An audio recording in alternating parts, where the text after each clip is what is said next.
ಸಾರಿಗೆ ಇಲಾಖೆಯ ಖಾಸಗೀಕರಣ ವಿರೋಧಿಸಿ ಸಿಐಟಿಯು ನೇತೃತ್ವದ ಕರ್ನಾಟಕ ರಾಜ್ಯ ರಸ್ತೆ ಸಾರಿಗೆ ನಿಗಮಗಳ ನೌಕರರ ಫೆಡರೇಷನ್ ಫ್ರೀಡಂ ಪಾರ್ಕ್ನಲ್ಲಿ ಪ್ರತಿಭಟನೆ ನಡೆಸಿತು.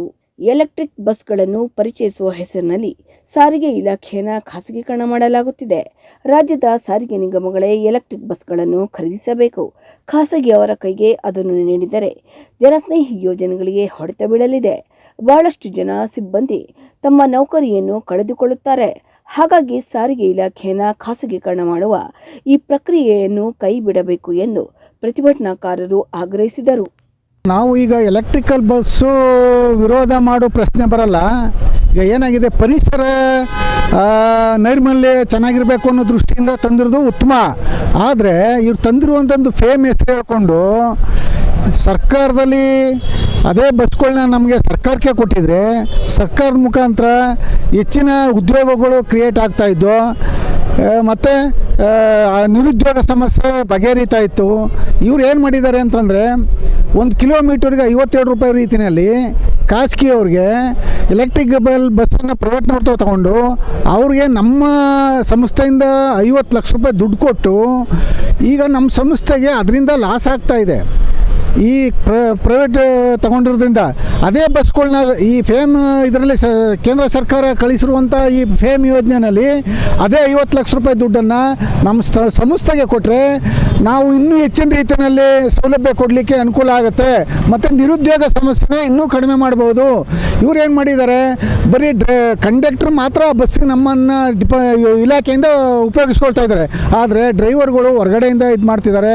ಬಟ್ ಅವ್ರಿಗೆ ಉತ್ತಮವಾದಂಥ ರೀತಿಯಲ್ಲಿ ಅವ್ರಿಗೂ ಸಂಬಳ ಸಿಗುವಂಥದ್ದು ಇರಲ್ಲ. ಯಾವಾಗ ಬೇಕಾದ್ರೆ ಅವ್ರು ತೆಗೆದಾಕುವಂಥ ವ್ಯವಸ್ಥೆನೂ ಇದೆ. ಈ ಕೆಲವು ಸಾರಿ ಅವರೇ ಸುಧಾ ನಮಗೆ ಸರಿಯಾದ ಸೌಲಭ್ಯಗಳು ಕೊಟ್ಟಿಲ್ಲ ಅಂಥೇಳಿ ಈವರೆಗೆ ಆಗಲೇ ಅವರು ಪ್ರತಿಭಟನೆ ಎಲ್ಲ ಮಾಡಿದ್ದಾರೆ. ಹಂಗಾಗಿ ಇದನ್ನು ಹೆಚ್ಚಿನ ರೀತಿಯಲ್ಲಿ ಈಗಾಗಲೇ ನಮ್ಮ ಎಷ್ಟು ನಮ್ಮ ಸಂಸ್ಥೆಯಲ್ಲಿ 52 ಡಿಪೋಗಳಿದ್ದೋ ನಾವು ಕಾರ್ಮಿಕರಿಂದ ದುಡಿದು ಸಂಸ್ಥೆಯಿಂದ ಉತ್ತಮ ರೀತಿಯಲ್ಲಿ 52 ಡಿಪೋದಲ್ಲಿ ಕೆಲಸ ಮಾಡ್ತಿದ್ದದ್ದು ಇವತ್ತೇನಾಗಿದೆ, ಸಾರಿಗೆ ಬಸ್ಗಳನ್ನ ತಗೊಂಡು ನಮ್ಮ ಸಂಸ್ಥೆಯಲ್ಲಿರುವಂಥ ಎಂಪ್ಲಾಯಿಗಳ್ನ ಬೇರೆ ಬೇರೆ ಡಿಪೋಗಳಿಗೆ ವರ್ಗಾಯಿಸಿ ಆ ಖಾಸಗಿ ಬಸ್ಗಳನ್ನ ತಗೊಂಡೋದ್ರಿಂದ ಈಗ ನಮ್ಮ ಸಂಸ್ಥೆಯನ್ನು ಅವ್ರಿಗೆ ಬಿಟ್ಟು ಎಲ್ಲ ಸೌಕರ್ಯ, ನೀರು ಕೊಡ್ತಾರೆ, ಅವ್ರಿಗೆ ಕರೆಂಟ್ ಕೊಡ್ತಾರೆ, ಡಿಪೋ ಜಾಗ ಕೊಡ್ತೀವಿ, ಎಲ್ಲ ರೆಡಿ ಆಗಿರುವಂಥದ್ದನ್ನು ಪ್ರೈವೇಟ್ನವ್ರು ನಾವು ಕೊಡ್ತಾಯಿದ್ದೀವಿ. ಆದರೆ ನಮ್ಮ ಸಂಸ್ಥೆ ಎಲ್ಲ ಇದ್ಕೊಂಡು ನಮಗೆ ಆ ದುಡ್ಡನ್ನು ಕೊಟ್ಟು ನಮ್ಮ ಸಂಸ್ಥೆಯಿಂದ ಓಡಿಸ್ತು ಅಂತಂದರೆ ಇನ್ನೂ ಹೆಚ್ಚಿನ ರೀತಿಯಲ್ಲಿ ನಾವು ಇನ್ನೂ ಹೆಚ್ಚಿಗೆ ನಾವು ಬಸ್ಗಳು ಹಾಕ್ಕೊಂಡು ಅಭಿವೃದ್ಧಿ ಪಡಿಸಲಿಕ್ಕೆ ಅನುಕೂಲ ಆಗುತ್ತೆ. ಹಾಗಾಗಿ ಇದನ್ನು ನಾವು ಇವತ್ತು ಅದೇ ಉದ್ದೇಶಕ್ಕೋಸ್ಕರ 5ನೇ ತಾರೀಕು ನಾವು ಇವತ್ತು ಈ ಕೇಂದ್ರ ಸರ್ಕಾರದ ವಿರುದ್ಧ ನಾವು ಪ್ರತಿಭಟನೆ ಮಾಡಿ ಇದನ್ನು ವಾಪಸ್ ತಗೋಬೇಕು. ದೇಶದಲ್ಲೇ ಉತ್ತಮ ಸಾರಿಗೆ ಅನ್ನೋ ಹೆಸರು ಕರ್ನಾಟಕ ಸರ್ಕಾರದ ಒಂದು ಈ ನಿಗಮ ಪಡ್ಕೊಂಡಿದೆ, ಅದನ್ನು ಕೂಡ ಕಳ್ಕೊಳ್ಳುತ್ತೆ. ಈಗ ಈ ಯೋಜನೆಯಡಿಯನ್ನು ಇವರು ಮನದಟ್ಟು ಮಾಡಿಕೊಂಡು ಈಗ ರಾಜ್ಯ ಸರ್ಕಾರ ನಮಗೆ ಕೊಡಿ 50 ಲಕ್ಷನ ಸಬ್ಸಿಡಿ, ನಾವೇ ಗಾಡಿ ಓಡಿಸ್ತೀವಿ, ಈ ಥರ ಹೆಣ್ಮಕ್ಳಿಗೂ ತೊಂದರೆ ಆಗ್ತಾ ಇದೆ, ಇದೇ ಅಲ್ಲದೆ ಸ್ಟೂಡೆಂಟ್ಸ್ಗೂ ಕೂಡ ತೊಂದರೆ ಆಗುತ್ತೆ ಅನ್ನೋದನ್ನು ಹೇಳಬೇಕಾಗುತ್ತೆ. ಈಗ ಏನು ಈ ಪ್ರೈವೇಟಿಸಮ್ ಮಾಡಿದ್ದಾರೆ, ಈ ಪ್ರೈವೇಟಿಸಮಲ್ಲಿ ಅವ್ರಿಗೆ ಲಾಭದಾಯಕವಾಗಿ ನೋಡೋದ್ರಿಂದ ಅವರು ಒಂದು ಹಳ್ಳಿ ಗಾಡಿಗಳನ್ನ ಓಡಿಸೋದಕ್ಕೆ ಇಷ್ಟಪಡಲ್ಲ. ಈಗಲೂ ಕೂಡ ನಾನು BMTCಲೇ ಕೆಲಸ ಮಾಡ್ತಾ ಇದ್ದೀನಿ ಕಂಡಕ್ಟರ್ ಆಗಿ. ಈಗ ನಾನು 23ನೇ ಘಟಕ ಮಾಡ್ತಾ ಇದ್ದೀನಿ. ಈಗ 10ನೇ ಘಟಕ ನನ್ನ ಪಕ್ಕದ ಘಟಕ, ಅದು ಸ್ವಲ್ಪ ದೊಡ್ಡದಾಗಿದೆ. ಅಲ್ಲಿ 120 ಶೆಡ್ಯೂಲ್ಸ್ ಇದ್ವು. ಆ ಎಲ್ಲ ಶೆಡ್ಯೂಲ್ಸ್ನು ಏನು ಮಾಡಿದ್ದಾರೆ ಅಂದರೆ ಪ್ರೈವೇಟಿಗೆ ಕೊಟ್ಟಿದ್ದಾರೆ.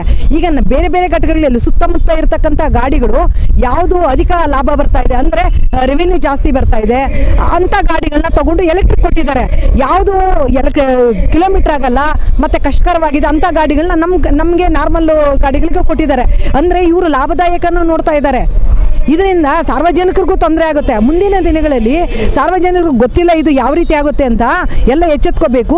ಇವರು ಲಾಭದಾಯಕ ಇರಿದ್ರೆ ಮಾತ್ರ ಓಡಿಸ್ತಾರೆ, ಮತ್ತು ಬಸ್ಸು ದರವನ್ನು ಕೂಡ ಇವರು ಎಷ್ಟು ಬೇಕೋ ಅಷ್ಟು ಏರಿಸ್ಕೊಳ್ಳೋಕ್ಕೆ ಅನುಕೂಲ ಮಾಡ್ಕೋತಾರೆ ಪ್ರೈವೇಟ್ನವರು. ಅದಕ್ಕಾಗಿ ಮತ್ತು ನಮ್ಮದು ಸಾವಿರಾರು ಎಕರೆ ಭೂಮಿ ಇದೆ, ಅದನ್ನು 40-50 ವರ್ಷಗಳಿಂದ ಕಷ್ಟಪಟ್ಟು ದುಡ್ದಂಥ ಕಾರ್ಮಿಕರು ಇದ್ದಾರೆ. ಯಾಕಂದರೆ ಸ್ಟಾರ್ಟ್ ಮಾಡಿದಾಗಲೇ 5-6 ಡಿಪೋಗಳೇ ಸ್ಟಾರ್ಟ್ ಮಾಡಿದ್ದು, ಈಗ 53 ಡಿಪೋಗಳಾಗಿದ್ದಾವೆ. BMTCಲಿ 1200 ಎಕರೆ ಆಸ್ತಿ ಇದೆ. ಈ ಆಸ್ತಿ ಎಲ್ಲ ಸಂಪಾದನೆ ಮಾಡಿದ್ದೆ ಯಾರು? ಕಾರ್ಮಿಕರ ಹಣದಿಂದ.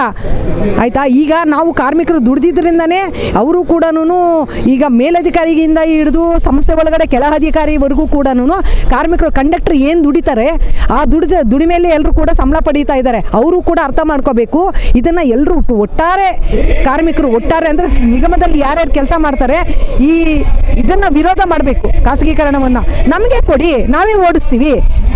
ಇಲ್ಲ, ನಾವು ಹಲವಾರು TTMCಗಳು ಮಾಡಿದ್ದೀವಿ, ಹಲವಾರು ಬಿಲ್ಡಿಂಗ್ಗಳು ಕಟ್ಟಿದ್ದೀವಿ, ಬಸ್ ಸ್ಟಾಪ್ಗಳು ಮಾಡಿದ್ದೀವಿ, ಮತ್ತು ಒಂದು ರೋಡ್ ವ್ಯವಸ್ಥೆ ಮಾಡಿದ್ದೀವಿ.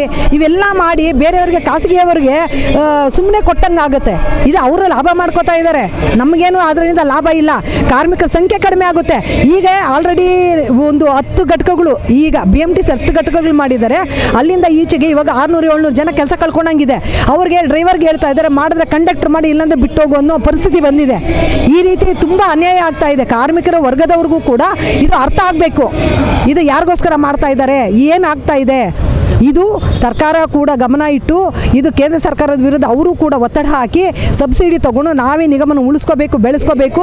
ಇದನ್ನು ಇನ್ನೂ ಉತ್ತಮ ರೀತಿಯಲ್ಲಿ ಸೇವೆ ಕೊಡಬೇಕು ಅಂತ ಹೇಳಿ ಸರ್ಕಾರ ಕೂಡ ತೀರ್ಮಾನ ತಗೋಬೇಕು ಅಂತ ನಮ್ಮ ಒತ್ತಡ ಆಗ್ತಾ ಇದ್ದೀವಿ. ನಿಗಮದವ್ರಿಗೂ ಕೂಡ ನಾವು ಹೇಳ್ತಾ ಇದ್ದೀವಿ. BJPಯವರು ಖಾಸಗೀಕರಣ ಮಾಡಲಿಕ್ಕೆ ಒಬ್ಬ ಮಂತ್ರಿಯನ್ನು ನೇಮಕ ಮಾಡಿದ್ದಾರೆ. ಅದರಿಂದ ನಮಗೆ ಯಾವ ಅನುಮಾನವೂ ಇಲ್ಲ. ಅದಕ್ಕೆ ನಾವೇನು ಕೇಳ್ತಾ ಇದ್ದೀವಿ, ಈ ಎಲ್ಲ ಮೂಲಸೌಕರ್ಯನ ಒಳಗೊಂಡಿರ್ತಕ್ಕಂಥ ಈ ಬೃಹತ್ ಸಂಸ್ಥೆ ಏನಿದೆ, ಲಕ್ಷಾಂತರ ಕೋಟಿ ರೂಪಾಯಿ ಆಸ್ತಿ, 26,000 ಬಸ್ಗಳು ಮತ್ತು ರಾಜ್ಯದ ಹಳ್ಳಿಗೆ ಏನು ಬಸ್ ಹೋಗ್ತಾ ಇದೆ, ಇದಕ್ಕೆ ಈ ಸಂಸ್ಥೆಗೇ ಅನುದಾನವನ್ನು ಯಾಕೆ ಕೊಡಬಾರ್ದು? ನೀವು ಕೊಡ್ತಕ್ಕಂಥ ಈ ಸಬ್ಸಿಡಿ ಹಣವನ್ನು 50 ಲಕ್ಷ ರೂಪಾಯಿಯನ್ನು ಈ ಸಂಸ್ಥೆಗೆ ಕೊಟ್ಟರೆ ನಾವೇ ಎಲೆಕ್ಟ್ರಿಕಲ್ ಬಸ್ಗಳನ್ನು ಓಡಿಸ್ತೀವಿ. ನಾವು ಕೂಡ ಪರಿಸರ ಸಂರಕ್ಷಣೆ ಮಾಡ್ತಕ್ಕಂಥ ಪ್ರೇಮಿಗಳು. ಮತ್ತು ಈ ಸಂಸ್ಥೆ ಏನು ಈ ರಾಜ್ಯದ ಜನತೆಗೆ ಸೌಲಭ್ಯಗಳನ್ನು ಕೊಡ್ತಾ ಇದೆ, ಗ್ರಾಮೀಣ ಪ್ರದೇಶಗಳಿಗೆ, ವಿದ್ಯಾರ್ಥಿಗಳಿಗೆ, ಈಗ ಮಹಿಳೆಯರಿಗೆ, ಸ್ತ್ರೀಶಕ್ತಿ, ಹೀಗೆ 10 ರೀತಿಯ ಒಂದು ರಿಯಾಯಿತಿ ದರದ ಇದನ್ನು ಕೊಡ್ತಾ ಇದ್ದಾರೆ. ಸೊ ಈ ಖಾಸಗಿಯವರು ಬಂದರೆ ಇದ್ಯಾವುದೂ ಕೂಡ ಅವರಿಗೆ ಉಳಿಯೋದಿಲ್ಲ. ಮತ್ತು ಬಸ್ ಚಾರ್ಜ್ ಇದೆಯಲ್ಲ, ಬಸ್ ಚಾರ್ಜ್ ನಮ್ಮ ಸಂಸ್ಥೆ ಇರೋವರೆಗೂ ಒಂದು ನಿಯಂತ್ರಣದಲ್ಲಿರುತ್ತೆ.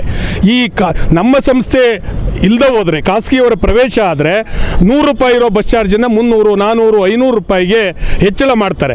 ಸೊ ಅದರಿಂದ ಇಂಥ ಬೆಳೆದಿರ್ತಕ್ಕಂಥ ಸಂಸ್ಥೆಯನ್ನು ನೀವು ಆ ಖಾಸಗಿಯವರಿಗೆ ಅನುದಾನ ಕೊಟ್ಟು ಅವರನ್ನು ನಮ್ಮೊಳಗೆ ಪ್ರವೇಶ ಮಾಡ್ತಕ್ಕಂಥ ನೀತಿ ಏನಿದೆ, ಇದನ್ನು ನಾವು ತೀವ್ರವಾಗಿ ವಿರೋಧಿಸ್ತಾ ಇದ್ದೀವಿ. ನಮ್ಮ ಸಾರಿಗೆ ನಿಗಮಗಳಿಗೆ ಆ ಹಣವನ್ನು ಕೊಟ್ಟು ನಮ್ಮ ನಿಗಮಗಳೇ ಎಲೆಕ್ಟ್ರಿಕಲ್ ಬಸ್ಗಳನ್ನು ಓಡಿಸ್ಲಿ ಅಂತಕ್ಕಂಥದ್ದು ನಮ್ಮದು ಭಾಳ ಮುಖ್ಯವಾದಂಥ ಪ್ರಶ್ನೆ. ಇದರ ಜೊತೆಗೆ ಭಾಳ ಮುಖ್ಯವಾಗಿ ಏನು ಸಾಮಾಜಿಕ ನ್ಯಾಯದ ಪ್ರಶ್ನೆ ಇದೆ, ಇದರಲ್ಲಿ ರಿಸರ್ವೇಷನ್ ಪಾಲಿಸಿ ಇದೆ. ಆ ರಿಸರ್ವೇಷನ್ ಪಾಲಿಸಿ ಬಿಟ್ಟೋಗುತ್ತೆ. ಈಗ ನೋಡಿ, ಖಾಸಗಿಯವರು ಡ್ರೈವರು ಒಂದು ಬಸ್ ಹಾಕ್ಬಿಟ್ರೆ ನಮ್ಮ 7 ಜನ ನೌಕರರು ಉದ್ಯೋಗ ಕಳ್ಕೊಳ್ತಾರೆ. ಈಗ ಈ ರಾಜ್ಯದಲ್ಲಿ ನಿರುದ್ಯೋಗ ಸಮಸ್ಯೆ ಹೆಚ್ಚಿಗಿದೆ. ಆ ನಿರುದ್ಯೋಗ ಇರ್ತಕ್ಕಂಥವ್ರಿಗೆ ಉದ್ಯೋಗವನ್ನು ಕೊಡ್ತಕ್ಕಂಥದ್ದು ಕೂಡ ಸಾಮಾಜಿಕ ನ್ಯಾಯದ ಒಂದು ಪರಿಕಲ್ಪನೆ. ಸೊ ಅದು ಕೂಡ ಒಟ್ಟೋಗುತ್ತೆ. SC ST ಹಿಂದುಳಿದವರು, ಆರ್ಥಿಕವಾಗಿ ಹಿಂದುಳಿದವರಿಗೆ ಈ ಸಂಸ್ಥೆಯಲ್ಲಿ ಉದ್ಯೋಗ ಸಿಗುತ್ತೆ, ಗ್ರಾಮೀಣ ಪ್ರದೇಶದವ್ರಿಗೆ ಉದ್ಯೋಗ ಸಿಗುತ್ತೆ. ಈ ಖಾಸಗಿ ಮಾಲೀಕ ಬಂದರೆ ಇದು ಯಾವುದೂ ಕೂಡ ಅವರು ಫಾಲೋ ಮಾಡೋದಿಲ್ಲ. ಆದ್ದರಿಂದ ಜನರ GST ಹಣವನ್ನು ಏನು ಖಾಸಗಿಯವರಿಗೆ 50 ಲಕ್ಷ ರೂಪಾಯಿ ನೀವು ಕೊಡ್ತಾ ಇದ್ದೀರಾ, ಅದೇ ಹಣವನ್ನು ಈ ಸಂಸ್ಥೆಗೆ ಕೊಟ್ಟು ಓಡಿಸಿದರೆ ಈ ಎಲ್ಲವೂ ಕೂಡ ಅನುಕೂಲ ಆಗುತ್ತೆ, ಈ ರಾಜ್ಯದ ಜನರಿಗೆ ಅನುಕೂಲ ಆಗುತ್ತೆ ಅಂತಕ್ಕಂಥ ಹಿನ್ನೆಲೆಯಲ್ಲಿ ನಾವಿವತ್ತು ಸಾರಿಗೆ ನಿಗಮಗಳಿಗೆ ನೀವು 50 ಲಕ್ಷ ರೂಪಾಯಿ ಕೊಡ್ತಕ್ಕಂಥ ಸಬ್ಸಿಡಿ ಹಣವನ್ನು ಕೊಟ್ಟು ಈ ಎಲೆಕ್ಟ್ರಿಕಲ್ ಬಸ್ಗಳನ್ನು ನಾವೇ ಓಡಿಸ್ತೀವಿ ಅಂತಕ್ಕಂಥ ಒಂದು ಹಿನ್ನೆಲೆಯಲ್ಲಿ ನಮ್ಮ ಚಳುವಳಿಯನ್ನು ಆರಂಭ ಮಾಡ್ತಿದ್ದೀವಿ. ಖಾಸಗೀಕರಣ ದೇಶದ್ರೋಹದ ಕೆಲಸ, ಸಂಸ್ಥೆ ದ್ರೋಹದ ಕೆಲಸ, ನೌಕರಿಯನ್ನು ಕಳೆಯುವಂಥ ಕೆಲಸ ಮತ್ತು ಈ ಸಂಪತ್ತನ್ನು ಖಾಸಗಿಯವರಿಗೆ ವಹಿಸ್ತಕ್ಕಂಥ ಕುತಂತ್ರ BJP ಸರ್ಕಾರದ ಫೇಮ್ ಯೋಜನೆಯಡಿ ಖಾಸಗಿ ಬಸ್ ಮಾಲೀಕರಿಗೆ ಮಾತ್ರ ಕೊಡ್ತಕ್ಕಂಥದ್ದು ರೂಪಿಸಿದ್ದಾರೆ. ಆದ್ದರಿಂದ ನಾವು ಇದನ್ನು ತೀವ್ರವಾಗಿ ವಿರೋಧವನ್ನು ಮಾಡಿ ಧರಣಿಯನ್ನು ನಡೆಸ್ತಾ ಇದ್ದೀವಿ. ಈ ಖಾಸಗಿ ವ್ಯಕ್ತಿಗಳಿಗೆ ಕೊಡುವಂಥದ್ದನ್ನು ತಡೆಯೋದಕ್ಕೆ ರಾಜ್ಯ ಸರ್ಕಾರಕ್ಕೆ ಪವರ್ ಇಲ್ವಾ ಅಂತ? ಈಗ ರಾಜ್ಯ ಸರ್ಕಾರಕ್ಕೆ RTC ಕಾಯ್ದೆಯನ್ನು ದುರ್ಬಲ ಮಾಡಲಿಕ್ಕೆ ಅವರು ಲೈಸೆನ್ಸ್ ಪದ್ಧತಿಯನ್ನು ಕೂಡ ಬದಲಾವಣೆ ಮಾಡ್ತಾ ಇದ್ದಾರೆ. ರಾಜ್ಯ ಸರ್ಕಾರಕ್ಕೆ ಅವಕಾಶ ಇದೆ. ನಾವು ರಾಜ್ಯ ಸರ್ಕಾರವನ್ನು ಒತ್ತಾಯ ಮಾಡ್ತಾ ಇದ್ದೀವಿ. ಇವತ್ತು ಈ ರಾಜ್ಯದ ಮುಖ್ಯಮಂತ್ರಿಗಳು ಕೇಂದ್ರ ಸರ್ಕಾರ ಕೇಳಬೇಕು, ಆ ಎಲೆಕ್ಟ್ರಿಕಲ್ ಬಸ್ ಖಾಸಗಿಯವರಿಗೆ ಕೊಡೋ ಅನುದಾನವನ್ನು ನಮ್ಮ ಸರ್ಕಾರಕ್ಕೆ ಕೊಡಿ, ನಾವು ಅನುದಾನ ಕೊಟ್ಟು ಈ ನಿಗಮವನ್ನು ಉಳಿಸ್ತೀವಿ ಅಂತ ಹೇಳ್ತಕ್ಕಂಥ ಅಧಿಕಾರ ರಾಜ್ಯ ಸರ್ಕಾರಕ್ಕಿದೆ. ಆ ರಾಜ್ಯ ಸರ್ಕಾರ ಆ ಕೆಲಸವನ್ನು ಮಾಡಬೇಕು ಅನ್ನೋದು ಕೂಡ ನಮ್ಮ ಇನ್ನೊಂದು ಈ ಹೋರಾಟದ ಒಂದು ಭಾಗ.